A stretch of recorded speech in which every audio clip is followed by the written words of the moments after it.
Padre que moras en el cielo, santificado sea tu nombre. Gracias por ser tan misericordioso con nosotros y porque nunca nos dejas, Señor. Y en esta hora, una vez más, Señor, pedimos que nos acompañes y nos motives con el poder de tu Espíritu Santo para recibir tu palabra, Señor, en el nombre de Jesús. Amén. Amén. Muy bien, qué bonito se oyen los amenes de los niños. Ok, dice el pasaje que leyera Elizabeth: dad a Jehová la gloria debida a su nombre. Noten bien, traed ofrenda y venid a sus atrios. Y vamos al final a adorar el nombre de nuestro Dios.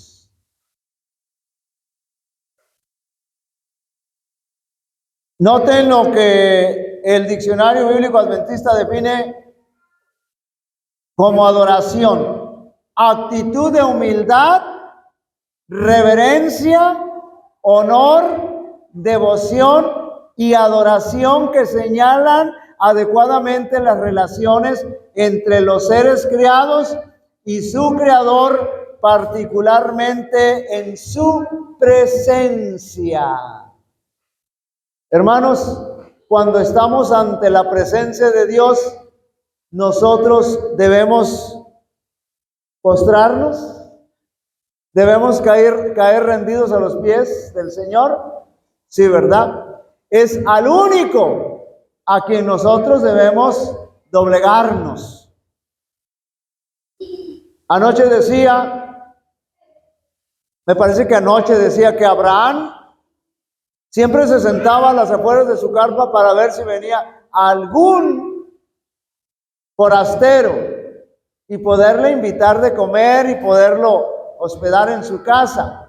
¿Saben? La Biblia dice que cuando Abraham ve allá a lo lejos que vienen esas tres personas, dice que sale corriendo y se postra. Así dice la Biblia, ¿verdad? Se postró. Y ninguno le dijo que no se postrara. ¿Saben por qué no le dijeron, hermanos? ¿Y por qué se postró? Porque uno de esos tres era Cristo Jesús. Y ante el Señor tenemos que doblegarnos. Cuando el ángel desciende y habla con Juan, el teólogo, cuando estaba escribiendo el Apocalipsis, dice la Biblia que Juan se arrodilló para adorarlo y le dijo, ¿qué le dijo el ángel? No te inclines, párate. Si tú y yo somos iguales, al único que tenemos que adorar es a nuestro Dios. Así que, hermanos, las ofrendas son una actitud de adoración. Entregar las ofrendas, los diezmos, estamos adorando a nuestro Dios. Manda a los hijos de Israel y diles: cuidaréis de presentarme a su tiempo mis ofrendas, mi pan con las ofrendas quemadas de olor grato para mí. Vamos a hablar esta mañana, si ya se dieron cuenta, de las ofrendas. El sábado pasado hablamos de ¿qué? ¿Se acuerdan? Del diezmo. Y durante la semana hablamos de los demás aspectos de la mayordomía, de los 4 aspectos de la mayordomía que mencionamos anoche. Y hoy vamos a hablar de las ofrendas. Con cierta seguridad, después de que se explicaban las razones, hermanos, de cada ofrenda, se incluía la declaración olor grato para Jehová. Había 2 olores gratos. Uno en los sacrificios y el otro en la intercesión sacerdotal. ¿Saben cuál era el de los sacrificios? Ya lo mencionamos aquí, cuando se estaba quemando, ¿qué cosa? La grasita. ¿Qué tal huele? ¡Ah, delicioso! Y cuando el sacerdote, el sumo sacerdote, entraba para oficiar en el día de la expiación, una vez al año. Tomaba el incensario, tomaba de las brasas que estaban en el altar del sacrificio y las ponía en el incensario y tomaba 2 puños de incienso. Y cuando estaba ahí en el lugar santísimo, frente al arca del pacto, que estaba cubierta con el propiciatorio y que estaba engalanada con los querubines, porque en medio de esos querubines, entre esos 2 querubines, se manifestaba la presencia de Dios, a la cual los israelitas le llamaban la Santa Shekinah. Y cuando estaba allí, hermanos, el sumo sacerdote entonces tomaba el incienso y lo ponía en el incensario. Y escuchen bien lo que va a pasar. Cuando ponía el incienso en el incensario, y empezaba a oler bonito y se levantaba una nube de humo. Todo es simbólico. ¿Y saben por qué se levantaba esa nube de humo, hermanos? Para protección del sumo sacerdote de no ser muerto en ese momento. ¿Por qué? Porque la santa ley de Dios estaba dentro del arca del pacto. Ahí estaban las 2 tablas de piedra que contenían los 10 mandamientos. ¿Y qué cosa es lo que hace la ley con relación al pecador, hermanos? Lo está condenando y dice que tiene que morir. Pero el Señor, hermanos, el Señor Jesucristo ya había hecho los arreglos para que el ser humano no muriera, sino que muriera Él. Y el Señor, con su vida de obediencia perfecta y perpetua a los 10 mandamientos, nos justifica ante la ley. La ley nos acepta. Y con la sangre derramada de Cristo Jesús en la cruz del Calvario, entonces el Señor nos perdona los pecados. Vamos a analizar el significado bíblico de las ofrendas y vamos a descubrir la naturaleza de ellas, hermanos, que nos van a indicar si son voluntarias o son obligatorias. Un tipo, déjenme decirles antes qué cosa es un tipo. Un tipo es una figura o una sombra de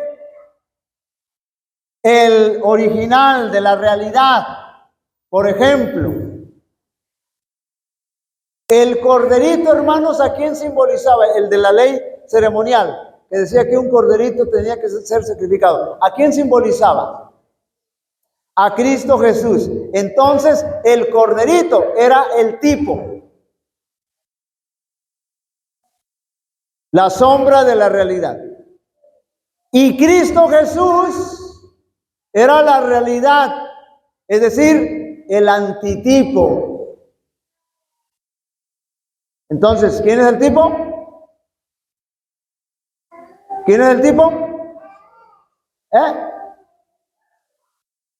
El cordero, el animalito. ¿Quién es el antitipo? Cristo Jesús. Y cuando el tipo y el antitipo se encuentran, ¿qué pasa? Hay un cumplimiento. Y entonces el corderito deja de tener vigencia, ya no se necesita. Por eso la ley ceremonial, cuando Cristo murió en la cruz del Calvario, hasta ahí llegó, ya no tuvo vigencia, ya no había necesidad de estar sacrificando corderitos. Ahora el tipo se encuentra con el antitipo, con la realidad, y entonces hay cumplimiento. Así que varias ofrendas eran un tipo o sombra de una realidad que representaba, escuchen bien, la obra de salvación de Cristo y su ministerio de intercesión entre Dios y el ser humano. Ok.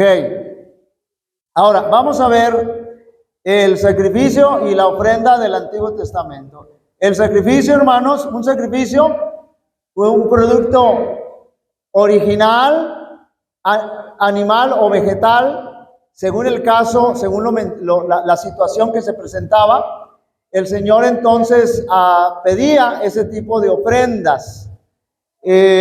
los sacrificios tenían implicaciones teológicas. ¿Qué entienden ustedes cuando yo digo implicaciones teológicas? Los sacrificios tenían implicaciones teológicas. ¿Qué entienden cuando yo digo teológicas? Deben de entender, cuando yo digo teológicas, se refieren a una enseñanza. Cuando escuchen la palabra teológica o teología, en este contexto estamos hablando de una enseñanza. Las ofrendas, los sacrificios de las ofrendas nos van a dar una enseñanza, una teología.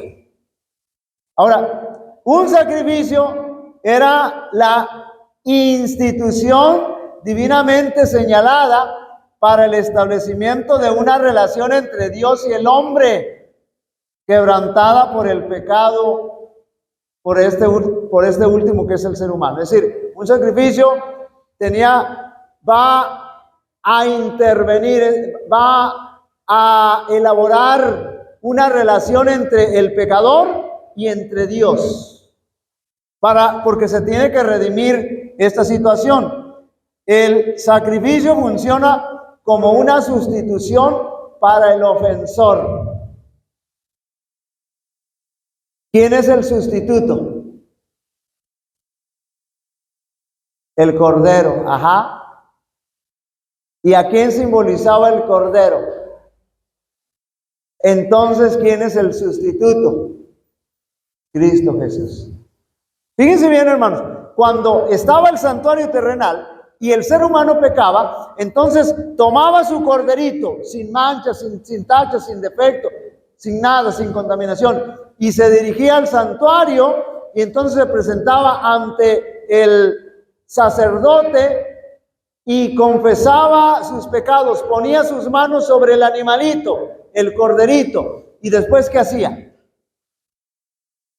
Lo degollaba. ¿Quién lo degollaba? Pónganse de acuerdo.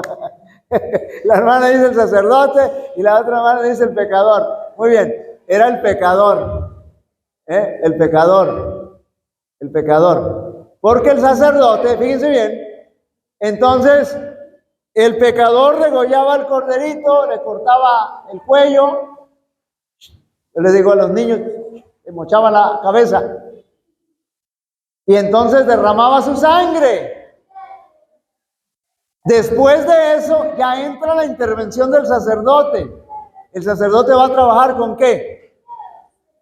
Con la sangre. ¿A dónde degollaba, a dónde sacrificaba el pecador al corderito?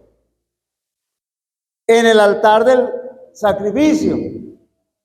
Escuchen bien lo que les voy a decir.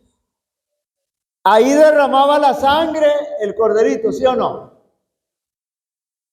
La pregunta es, cuando ya derramaba la sangre ahí, ¿ya estaban sus pecados perdonados? ¿Del pecador? ¿Sí o no? ¿No por qué o sí por qué? ¿Por qué no o por qué sí? No estaban perdonados los pecados porque todavía no había intercesión del sacerdote. Es decir, que cuando el pecador sacrificaba, degollaba al corderito, la sangre derramada, y entonces en un recipiente el sacerdote tomaba un poco de sangre, ¿y qué hacía? Fíjense bien, hermanos. Ese era un medio, la sangre. Hay 3 medios, pero ese era un medio por el cual él se hacía apto para entrar al santuario. En este caso entraba al lugar santo y tomaba de la sangre con su dedo y la asperjaba 7 veces. Allí en ese momento ya había perdón de pecados. Noten qué maravilloso es el simbolismo. Pero el sustituto, ¿quién era? Cristo Jesús. Es decir, hermanos, que cuando nosotros pecamos, ¿quién toma nuestro lugar? Cristo Jesús. Él toma nuestro lugar. ayuda al ofensor a modificar su estatus por su acto de sacrificio de una condición pecaminosa y culpable, fíjense bien, ante Dios a un estado de inculpabilidad. Cuando el pecador, hermanos, hacía todo esto, pregunto yo, ¿cómo Dios veía al pecador? Sin mancha, sin pecado. Pero si somos pecadores, ¿qué se necesita para ser pecador? Nacer. Nacer, porque ya nacimos con pecado. Nacemos con una naturaleza pecaminosa. No es lo mismo ser pecador a pecar, ¿eh? Ahora, pero ¿por qué el Señor nos mira sin pecado?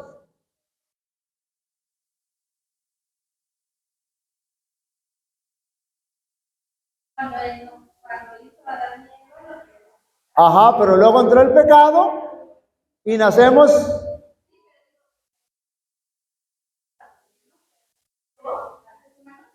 Ok, entiendo su explicación, pero no la vamos a explicar, ahorita la van a entender. Pero es lógico lo que la hermana está diciendo. Ahora, escuchen bien por qué el Señor nos mira sin pecado. Escuchen bien por qué el Señor nos mira como si nunca hubiéramos pecado. Porque está viendo a Cristo Jesús. Porque Jesús es el sustituto. Porque Jesús toma mi lugar. ¿Puede mirar con pecado al Señor? No, porque está Cristo Jesús. ¿Se dan cuenta lo maravilloso del simbolismo? ¿Quién es el sustituto? Cristo Jesús. El sacrificio es una afirmación profética del siervo de Dios, quien padecería una muerte sustitutiva por la transgresión de otros. ¿Han leído Isaías 53? Es hermoso ese pasaje. Mas el herido fue por nuestras rebeliones. Molido, ¿por qué? Por nuestros pecados. Hermanos, como cordero fue llevado al matadero, enmudeció, ¿y qué cosa? Y no abrió su boca. Estaba más de 500 años antes de que Jesús muriera. Ya el profeta Isaías estaba profetizando que Jesús habría de venir a morir por nosotros en la cruz del Calvario. A ser nuestro sustituto, a tomar nuestro lugar. El sistema de sacrificio, hermanos, en el sistema de sacrificio había varios tipos de ofrendas, se los voy a mencionar rapidito. Número 1, holocausto. Esta ofrenda era para adoración, gratitud y dedicación. ¿Qué es un holocausto? ¿Qué es la ofrenda de holocausto? La ofrenda de holocausto se tenía que quemar toda.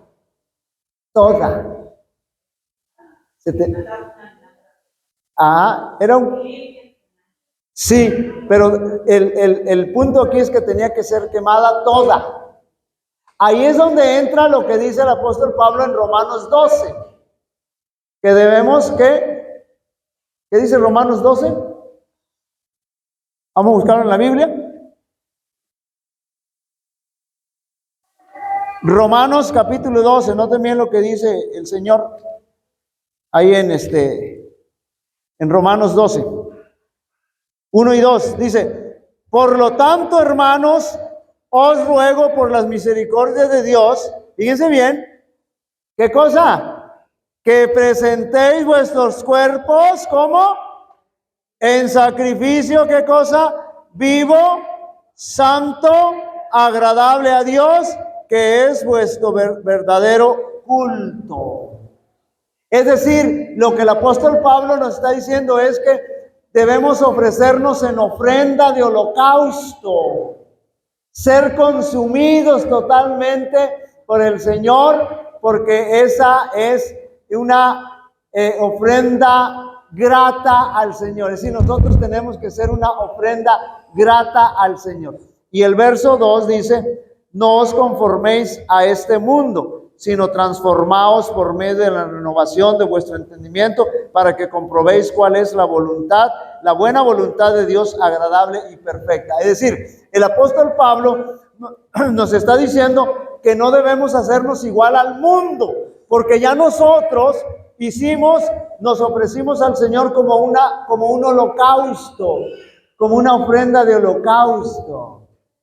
Señor, quiero ser consumido en tu servicio. Número 2, ofrenda por el pecado. Es decir, aquí había expiación, es para buscar perdón. Ofrenda número 3, por la culpa. Es cuando nosotros teníamos algún problema con alguien, lo insultamos o lo ofendimos sin querer. Entonces teníamos que llevar una ofrenda por la culpa. Sacrificio de paz para expresar gratitud, buena voluntad y fraternidad. La ofrenda, hermanos, era fundamental en el sistema de sacrificios, el cual servía para ilustrar, escuchen bien, el plan de salvación. Por eso les estaba mencionando todo esto, lo maravilloso de las ofrendas.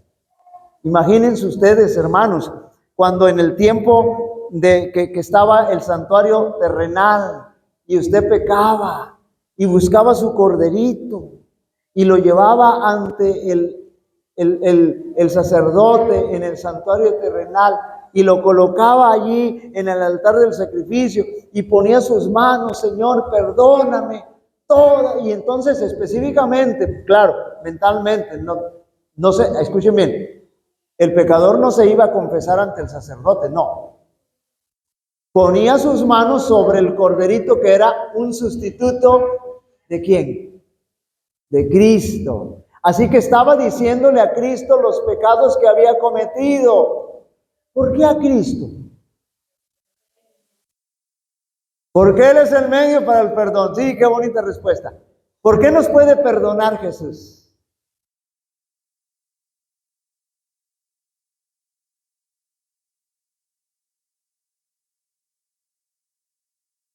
Todo es cierto, pero hay una palabra que deben decir. ¿Por qué nos puede perdonar Jesús?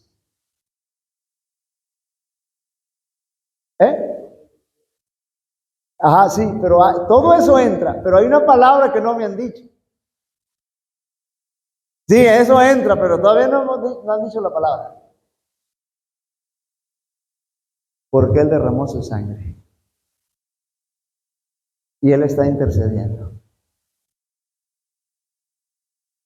Jesús vivió, escuchen bien, una vida perfecta, de obediencia perfecta y perpetua a los 10 mandamientos. Eso es un medio que hace a Cristo Jesús apto para entrar al santuario celestial. Primero lugar santo y luego lugar santísimo. Eso, hermanos. Y esa vida perfecta, de obediencia perfecta y perpetua a los 10 mandamientos, el Señor nos las pone a nuestro favor, escuchen bien, para ser aceptados por la ley, para ser justificados por la ley. Pero ahí no hay perdón de pecados todavía. Falta el otro elemento. ¿Cuál es el otro elemento?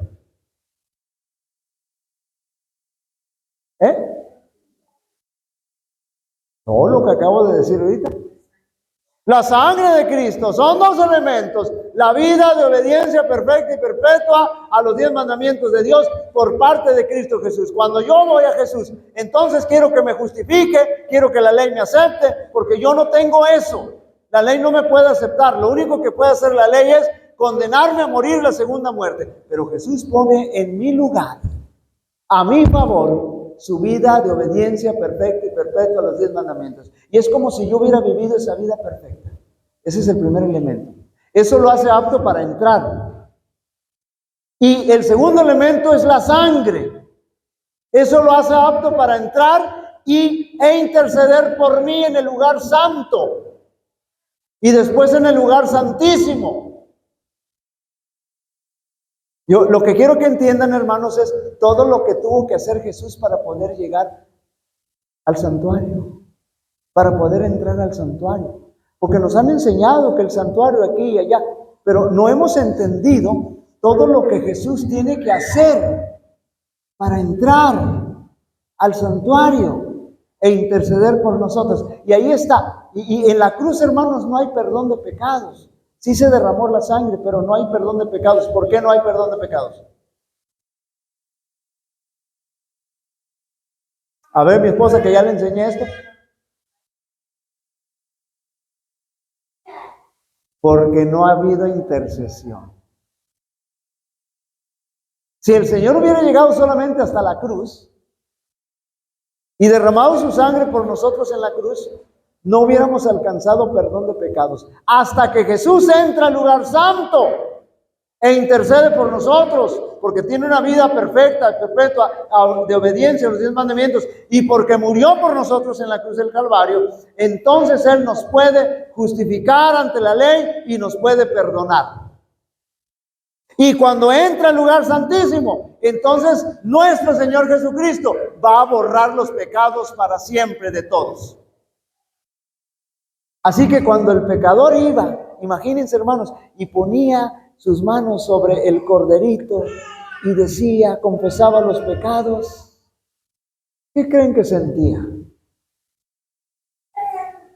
Sí, tenía que haber sentido dolor, porque el arrepentimiento es dolor por haber pecado, pero también sentía la esperanza en Cristo Jesús. Eso es lo que tenemos que hacer nosotros, hermanos. No importa cualquier pecado que hayamos cometido, tenemos que ir al Señor para que Él nos pueda perdonar. Nos puede perdonar. No importa lo que hayamos hecho.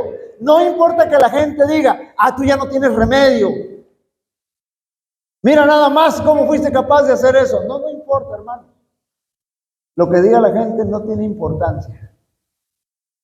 Vayamos al Señor. Ahora, hay algunas pautas para la ofrenda, hermanos. Dice el apóstol Pablo, cada primer día de la semana, ¿cuál es el primer día de la semana? No es el lunes. No es el lunes. Digo, porque yo veo algunos calendarios que empiezan con el lunes. Entonces, ¿cuál es el primer día de la semana? El domingo. Que nadie lo saque de ahí. Ahora, cada primer día de la semana, cada uno de vosotros ponga aparte algo, según haya preparado, guardándolo para que cuando yo llegue, no se recojan entonces ofrendas. ¿Qué me está diciendo el apóstol Pablo? Les voy a poner un ejemplo. Ay, hermano, ¿tiene algún sobre de diezmo? ¿Me pueda prestar tantito? Ahí tengo una pluma, amor, en mi bolsa, en mi mochila. No. Ok. Esta es femenina, pero bueno. Yo llego al templo, sábado hoy, 22 de febrero. Llego al templo y me siento bien conchudo, bien tranquilo, bien contento. Y entonces descaradamente saco mi sobre. Le estoy poniendo mi nombre, le estoy poniendo la iglesia donde es, el distrito y la fecha. Entonces me saco los billetes todos arrugados, todos feos, o las monedas y se los meto y ya preparé mi sobre. ¿Eso está correcto? No, eso es una grosería ante Dios. Eso es una falta de respeto ante el Señor. Porque yo tuve toda la semana para preparar mi diezmo. Y vengo de sinvergüenza a preparar mi diezmo aquí. La ofrenda. Y van a pasar las ofrendas y estoy sentado yo ahí bien, y me meto la mano y tardo como media hora. Y estoy usando el tacto para ver cuál es la moneda más pequeña que traigo. Y luego me equivoco y saco la más grande. No, esta no. Y vuelvo a meter la mano y voy a buscar y se me olvidó traerme la chiquititita. ¿Cuál es la más chiquita? De 50 centavos, y ando buscando la de a tostón, la de 50, y no la encuentro. Eso está bien, hermano. No, dice el apóstol Pablo que nosotros tenemos que planificar nuestras ofrendas. El diezmo ya dijimos cómo lo vamos a apartar, ¿verdad? Igual las ofrendas también. Sentarnos antes, darle gracias al Señor y entonces apartar primero lo que es de Dios y después lo que nosotros le vamos a dar como ofrenda. Entonces, cada primer día de la semana, las ofrendas deben de entregarse de manera sistemática, es decir, siempre que tengamos entradas, pero todo ordenado sistemáticamente. Cada uno de vosotros, ¿qué quiere decir el apóstol Pablo con eso? Que las ofrendas han de entregarse de manera individual, es decir, cada miembro de la familia que percibe algún sueldo o ganancia, o, ojo aquí, desde casita, darle a los niños su ofrenda. Esta es tu ofrenda. ¿Saben que hay algunos niños que no quieren dar la ofrenda porque ya se están imaginando que se lo van a gastar en la escuela? No, esa es la ofrenda. Porque no se les ha enseñado. Hay algunos niños que así aventaban la ofrenda. No, la ofrenda se pone con toda reverencia porque es un acto de adoración. Hay algunos niños cuando ahora vamos a recoger la ofrenda y salen huyendo allá con los papás a pedir ofrenda porque no le han dado su ofrenda. Escúcheme bien, puede ser que usted no dé ofrenda, a lo mejor no tenga para dar ofrenda, pero siempre debe de mantener algo para darle a los niños para que ofrenden. Porque si no, los niños no van a aprender a ofrendar. No van a aprender a ser agradecidos con las bendiciones de Dios. Porque la ofrenda es un acto de adoración, de reconocimiento que tenemos un Dios tan grande, tan bondadoso. Número 3, ponga aparte algo. Las ofrendas deben ser planificadas en casa. Deben prepararse con anticipación, igual los diezmos, ya debemos llegar listos, nada de estar llenando ahí el sobre. Según haya prosperado, las ofrendas son proporcionales a lo que se haya generado, a lo que el Señor nos haya dado. No podemos ofrendar lo que no tenemos, aunque querramos, pero ya les dijimos que es lo que cuando no tenemos ofrenda ni diezmo, hermanos, ¿qué vamos a dar? El corazón al Señor. Y cuando tenemos ofrenda y diezmo y lo damos, ¿no le vamos a dar el corazón al Señor? No, también. El corazón siempre va, Ahora, cada uno llevará su ofrenda según lo haya bendecido el Señor, su Dios, tu Dios. Se puede ofrendar un porcentaje en base a una promesa o pacto si usted así lo decide. Si usted dice, el diezmo, hermanos, tiene una medida, ¿verdad? Es el diezmo.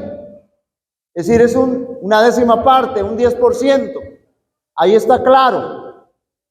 Pero la ofrenda no tiene porcentaje. Usted va a decidir lo que quiera ofrendar. Es una decisión suya.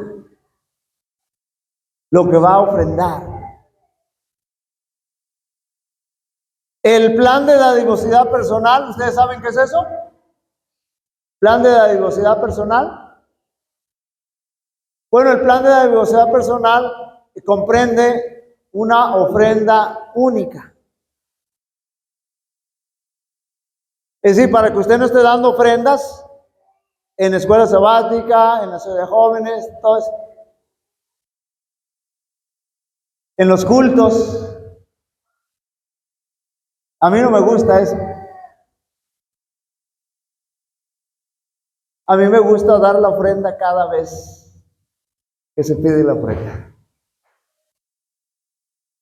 Porque es un acto de adoración. Es que yo no puedo desaprovechar la oportunidad de ofrendar, de adorar al Señor por medio de la ofrenda. Pero si usted lo decide así, adelante. No hay ningún problema. Las ofrendas comprendidas en el en el plan de dadivosidad personal son las siguientes. A ofrenda de cumpleaños. ¿Quién no cumple años, verdad? Todos cumplimos años. Algunos ya vamos descumpliendo, pero todos vamos cumpliendo años. Entonces, cumpleaños, primicias, ofrendas para proyectos especiales que se entregan con un propósito definido. Y estas ofrendas, hermanos, atienden las necesidades de la iglesia local, de la asociación o misión y de las misiones mundiales. Pregunto aquí, ¿para qué escuchamos el misionero mundial?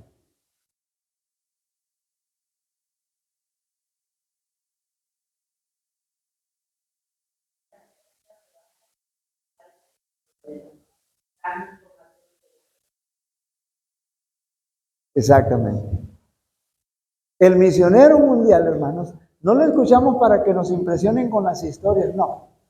Lo escuchamos porque tenemos que apartar una ofrenda cada sábado, que se le llama 13º sábado, porque se recoge el 13º sábado, y es una ofrenda que fíjense bien, esta ofrenda, que si nosotros damos 10 pesos, ¿cuánto cuesta el dólar? Entonces, imagínense, apenas estamos dando medio dólar, porque estas ofrendas se transforman en dólares y van a ir al lugar donde está destinado el proyecto. Por eso somos una iglesia mundial. Pero si no se promueve la ofrenda, a ver, pregunto yo, nadie me conteste, nada más es para que nos caiga el 20. ¿Cuánto llevan de su ofrenda de 13º sábado apartado? ¿Cuánto han apartado? Y saben, hermanos, que las iglesias ya no apartan ese dinero.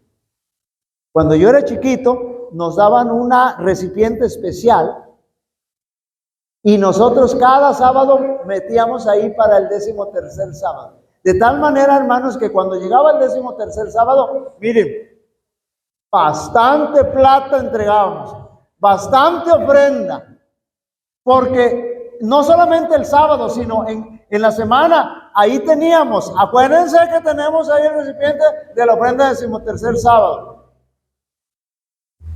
Eso es pensar, hermanos, en la iglesia mundial. Muy bien. ¿Cómo se divide la ofrenda, hermanos? No sé si aquí el sobre trae, ya no lo he leído. Ya no trae, antes traía. Antes traía. La ofrenda se divide 60, 20, 20. ¿Qué quiere decir eso? 60% de la ofrenda queda aquí, en la iglesia local. 20% es para el plan de desarrollo, es decir, algo que se quiera construir por parte de la asociación. Y el 20% para sostener las misiones mundiales. ¿Eso lo traen? A ver, no lo vi. Ah, sí, aquí. Ahora ya me la cambiaron aquí. Aquí dice 60, 16, 40, 4 y 20. No. Esto no es 60, 20, 20. Esta es la distribución que se hace por cada una de las instituciones que tenemos en la iglesia. Por ejemplo, la iglesia local 60.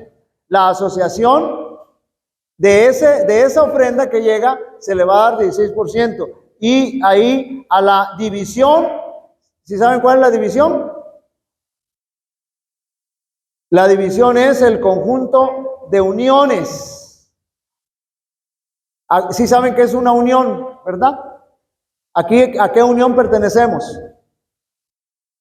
A la Unión Interoceánica. Bueno, todo el conjunto de uniones de cierta región, entonces pertenecen a una división. Nosotros pertenecemos a la división interamericana. Y el 20% se va a la conferencia general o la iglesia mundial, como dice aquí.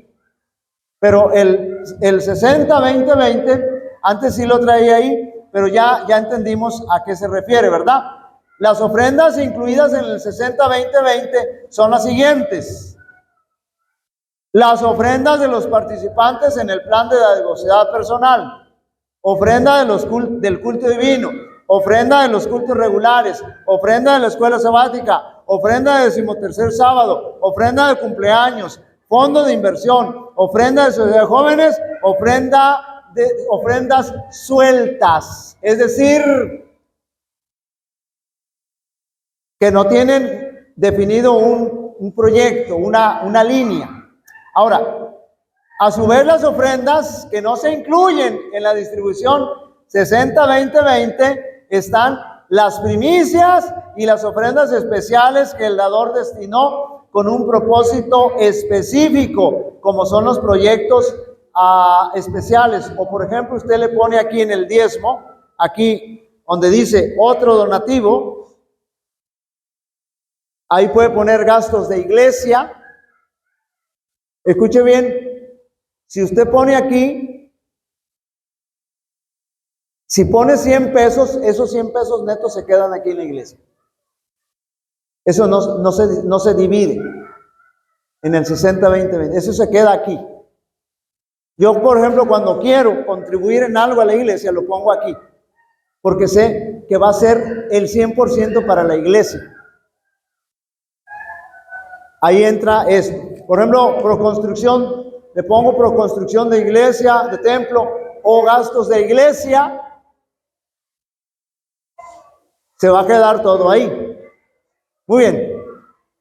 Vamos a concluir.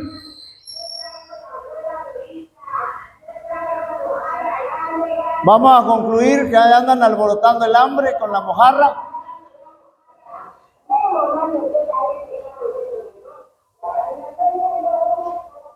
Queridos hermanos, hagamos un pacto con nuestro Dios respecto a las ofrendas, ya sea por escrito o usted directamente haga ese pacto con el Señor, con nuestro Dios, porque ese es un asunto entre usted y Dios. Juntadme a mis fieles, a los que hicieron pacto conmigo, pacto con sacrificio. Hermanos, a veces tendremos que sacrificarnos. No siempre es fácil dar ofrenda. A veces tenemos imprevistos.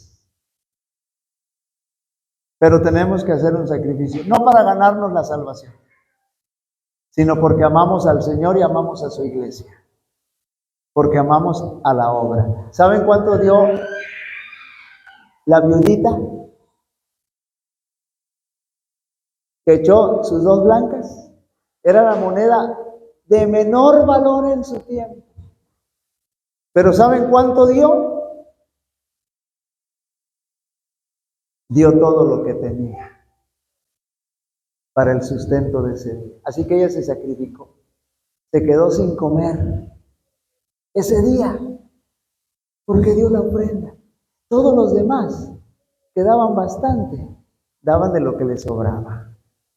Pero la viuda dice la Biblia, hermanos, que dio todo lo que tenía. Vamos a poner el canto, mija, y vamos a cantar, y vamos a pasar, hermanos, a depositar nuestros diezmos y ofrendas. Y nos vamos a quedar todos aquí. Pero hagámoslo, hermanos, con esa solemnidad, con ese amor, con esa entrega. Y aunque usted no traiga nada, esperemos también, lo esperamos aquí que pase. Así que voy a pedir a mi esposa que nos dirija el canto.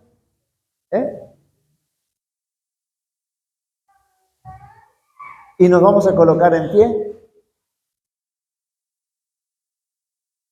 El canto que le dice a la niña.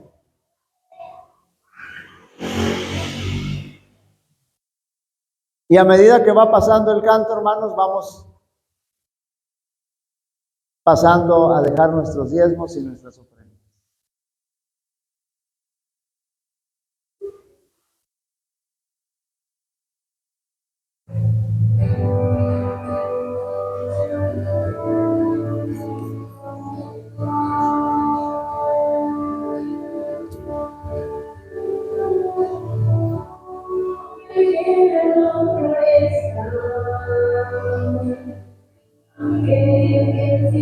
Sácame contra mí, aunque la nieve se revuelva, yo sé que Dios es fiel. Aunque mis padres me dejaren, yo sé que Dios me abandonará.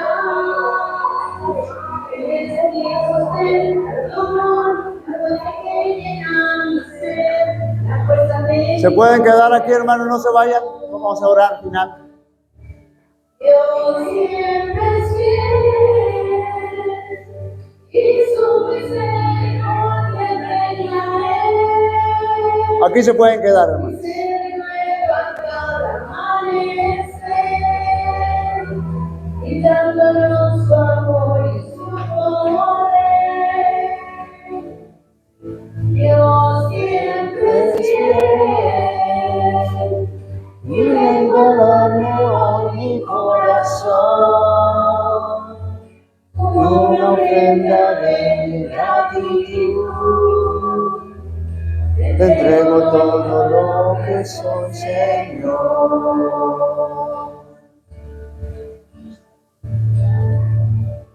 De tu forma nos amaste, y tu Hijo fue colgado en una cruz para restaurarnos todos a la imagen de Jesús. Y al mirar las maravillas,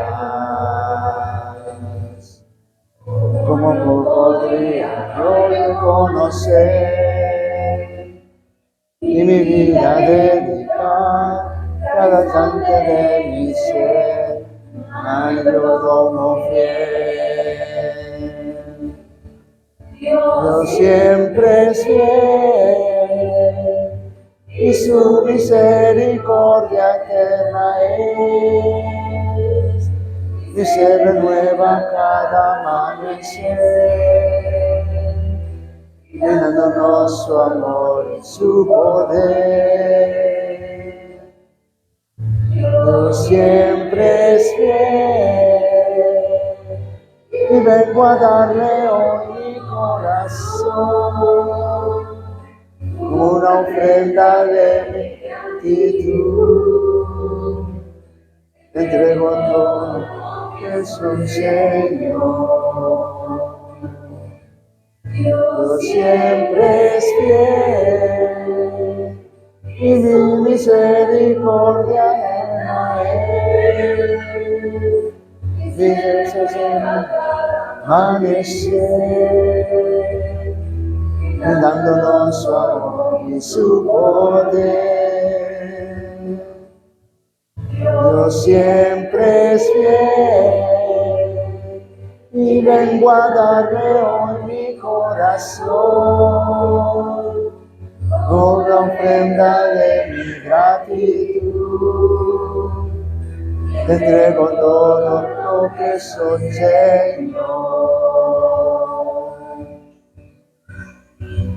Dios, te entrego todo lo que soy, Señor.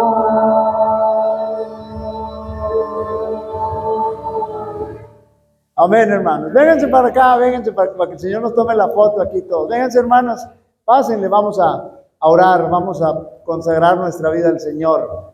Vénganse para acá enfrente, no importa que tapen ahí el video. Queremos que el Señor nos tome la foto, nos tome en sus manos y podamos consagrar nuestra vida al Señor.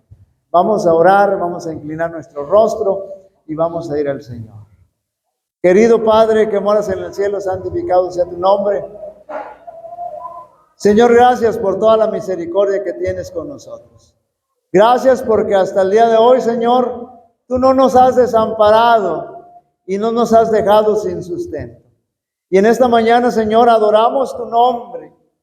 Ofrecimos este momento de adoración, Señor, a través de nuestros diezmos y de nuestras ofrendas. Y queremos rogarte, Señor, que las aceptes pero que también aceptes nuestro corazón. Señor, hoy hacemos un pacto contigo, de manera escrito o de manera directa, Señor. Pero te rogamos que nos ayudes a mantenernos fieles a ese pacto, con tu ayuda, con tu dirección, y que podamos ver tus maravillas, querido Padre. Bendice a esta iglesia, Señor. Bendice a cada hermano, a cada hogar presente, y que tu Espíritu Santo siempre pueda motivar sus corazones. Te lo rogamos todo en el nombre de Jesús. Amén. Amén. Que Dios les bendiga, hermanos, hermanas.